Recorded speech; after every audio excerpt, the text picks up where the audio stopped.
Hello साथियों, learning with Kundan अनमोल के YouTube channel पर आपका स्वागत है। दोस्तों 16 फरवरी से बोर्ड की परीक्षाएं प्रारंभ हो जाएंगी। तो बोर्ड की परीक्षाओं को ध्यान में रखते हुए हमने कक्षा 10 के लिए हिंदी विषय के लिए कुछ महत्वपूर्ण टॉपिक लेकर आपके बीच आए हैं। आप इन टॉपिक को देखिए, क्योंकि अब हिंदी की जो परीक्षा 16 फरवरी को निर्धारित है कक्षा 10 के, उसके लिए आपके पास समय बहुत कम है, केवल 24 घंटे हैं। तो इन 24 घंटों में आप कौन कौन से टॉपिक को दोहरा के जाएंगे तो आपके नंबर और अच्छे होंगे।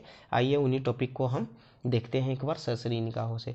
दोस्तों आपको पता होगा कि इस बार का जो हिंदी का पेपर होगा वो दो खंडों में विभाजित होगा, एक खंड अ और एक खंड ब। इस खंड अ में आपको 20 अंक के प्रश्न पूछे जाएंगे, जो सारे प्रश्न बहुविकल्पीय होंगे, यानी एक प्रश्न होंगे, उनके 4 ऑप्शन होंगे। चारों ऑप्शन में से, चारों विकल्प में से कोई एक विकल्प ही सही होगा, उसका उत्तर आपको OMR शीट पे रंगना होगा। तो हम इस पर ज़्यादा बात न करते हुए खंड ब पर ध्यान देंगे। खंड ब का प्रश्न नंबर 1 गद्यांश होगा। इसमें आपको 2 गद्यांश दिए होंगे, जिनमें से किसी एक को उत्तर देना होगा। इसमें कुल 3 प्रश्न होंगे, जिनके लिए कुल 6 अंक होंगे। प्रत्येक प्रश्न 2 अंक का होगा और इन 3 प्रश्नों में से एक प्रश्न आपका संदर्भ लिखने का होगा। तो आइए देखते हैं संदर्भ आप कैसे लिखिएगा। मान लिया जाए आपका गद्यांश मित्रता पाठ से लिया गया है, तो उसका आप संदर्भ इस प्रकार से लिख सकते हैं कि प्रस्तुत गद्यांश हमारी पाठ्य पुस्तक में संकलित मित्रता नामक पाठ से लिया गया है, जिसके लेखक श्री रामचंद्र शुक्ल जी हैं। एक बात और, जो 2 प्रश्न बचेंगे उसमें से रेखांकित अंश गद्यांश का किसी 2 लाइन का रेखांकित कर देगा और उसका बोलेगा कि आप भावार्थ बताइए, उसका अर्थ बताइए, उसका व्याख्या करिए। और तीसरा प्रश्न उसी गद्यांश में से होगा, जिसका उत्तर उसी गद्यांश में छिपा होगा।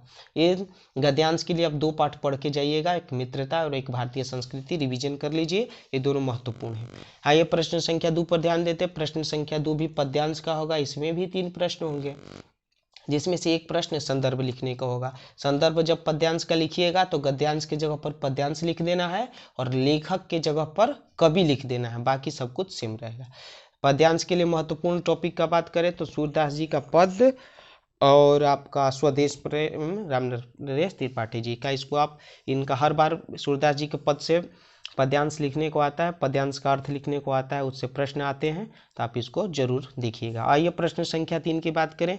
ये संस्कृत गद्यांश होगा। ये भी 5 अंक के होंगे, जिसमें 2 अंक संदर्भ के लिए और 3 अंक हिंदी अनुवाद के लिए होंगे। इसी प्रकार प्रश्न संख्या, और इसके लिए महत्वपूर्ण पाठ आप भारतीय संस्कृति और वाराणसी चैप्टर को एक बार उसके अर्थों को पढ़ के जाइएगा। प्रश्न संख्या 4 संस्कृत पद्यांश का होगा, जो 5 अंकों का होगा, 2 अंक संदर्भ के लिए और 3 अंक हिंदी व्याख्या के लिए। इसके लिए महत्वपूर्ण पाठ है जीवन सूत्राणी, आप इसको पढ़ के जाइए। और एक बात महत्वपूर्ण है कि हर चारों प्रश्नों में संदर्भ 2-2 अंक का लिखने का आएगा। अगर आप संदर्भ ढंग से लिखना सीख गए तो 8 नंबर आपको खूब आसानी पूर्वक मिलेंगे। आइए प्रश्न संख्या 5 की बात करते हैं। प्रश्न संख्या 5 जो है, इसमें अपने स्वपठित खंड काव्य से 2 प्रश्न पूछे जाते हैं, जिसमें से एक प्रश्न का उत्तर देना होता है। इसके लिए 3 अंक निर्धारित होते हैं।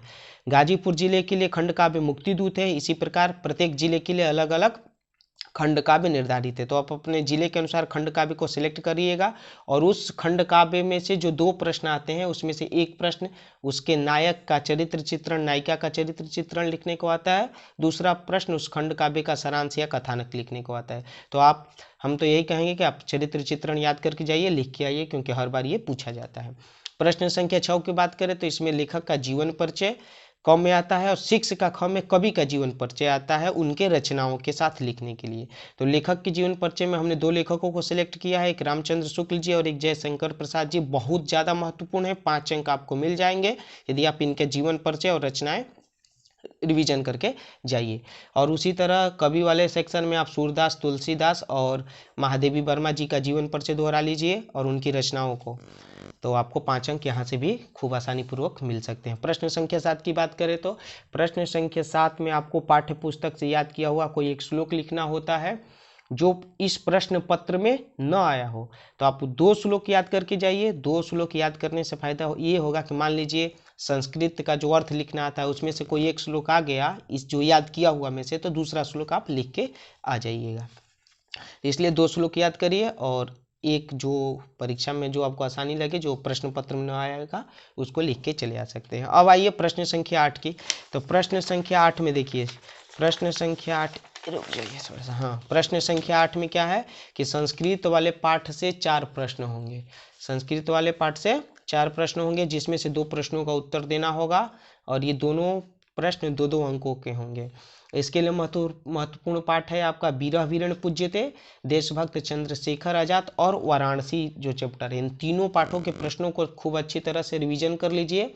आप जाएंगे परीक्षा में तो आपको इन्हीं तीनों पाठों में से हुए 2 प्रश्न देखने को मिलेंगे। अब आइए अब खंड ब के अंतिम प्रश्न संख्या 9 की बात करते हैं, जो निबंध लिखने का होगा। ये निबंध आपको 4 दिए होंगे, जिसमें से किसी एक का निबंध लिखना होगा। थोड़ा इसका डिटेल में लिखना होगा, लंबा लिखना होगा, 1-1.5 पेज लिखिएगा, क्योंकि इसके लिए 9 अंक निर्धारित किए गए हैं।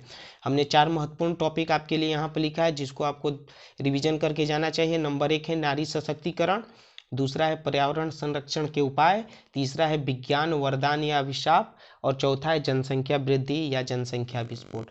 जब भी निबंध लिखिएगा तो स्टार्ट करिएगा प्रस्तावना से और उसका समापन कीजिएगा उपसंहार से। प्रस्तावना में आपको ये चीज़ लिखना है कि आप जिस विषय पर निबंध लिख रहे हैं उसमें क्या क्या चीज़ें, उसके विषय का प्रस्तावना, उसमें आप ये लिख सकते हैं कि आप किस विषय पर लिखना चाहते हैं, उसका एक थोड़ा सा इंट्रोडक्शन आपको इसमें कराना होता है, परिचय कराना होता है। उपसंहार में आपने जो भी टॉपिक बीच शुरू से लास्ट तक लिखा है उसके बारे में आप क्या निष्कर्ष निकाले, उस चीज़ को आपको उपसंहार में दिखलाना होता है, बतलाना होता है। तो दोस्तों आप इन्हीं सारे महत्वपूर्ण टॉपिकों को पढ़कर जाइए और उम्मीद करते हैं कि हिंदी विषय में आप ये जो खंड ब से 50 नंबर आएंगे, इसमें 40 से 45 नंबर प्राप्त कर सकते हैं, यदि आपकी लिखावट सही हो और टॉपिक को आप ढंग से अच्छे सुंदर अक्षरों में लिखते हैं। थैंक यू आप सभी को और बेस्ट ऑफ लक आपके एग्जाम के लिए। और इससे पहले हम वीडियो को समाप्त करें, आपके लिए हम क्या करते हैं, खंड अ के विषय में थोड़ी सी बातचीत और करेंगे। ये जो 20 प्रश्न आपको खंड अ से होंगे, इसमें आपको रचनाएँ, हिंदी काल के जो विभाजन है, आधुनिक काल, वीर गाथा काल, भक्ति काल, तो उनका समय अवधि क्या है, और आपको प्रमुख लेखकों की उनकी रचनाओं और आपका रस छंद अलंकार से भी इससे प्रश्न पूछेंगे, जो ऑप्शनल होंगे, उसका परिभाषा नहीं लिखना होगा। और इन 20 प्रश्नों का उत्तर आपको OMR सीटों पर ऐसे गोला दिया होगा, 4 गोला, जो गोला ABCD ऐसे करके होगा। जो पोर्शन आपका ABCD में से क या क ख ग घ होगा, जो सही हो उसको अच्छे तरह से इस तरह से गोला बनाकर रंग देना है। तो और ये खंड से संबंधित हम 25 से 30 प्रश्न जो है अभी वीडियो डालेंगे, आप उसको देखिए और उसको भी एक बार रिवीजन करके जाइए। दोस्तों उम्मीद करते हैं आपका 16 फरवरी की परीक्षा बहुत ही शानदार होगी। आप चाहते हैं कि आपकी परीक्षा शानदार हो तो इन महत्वपूर्ण टॉपिक को जरूर से ज़रूर आप दोहरा कर जाइए। बेस्ट ऑफ लक आप सभी को।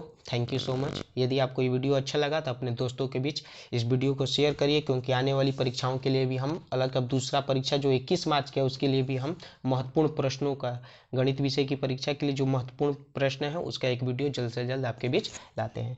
ठीक है, थैंक यू।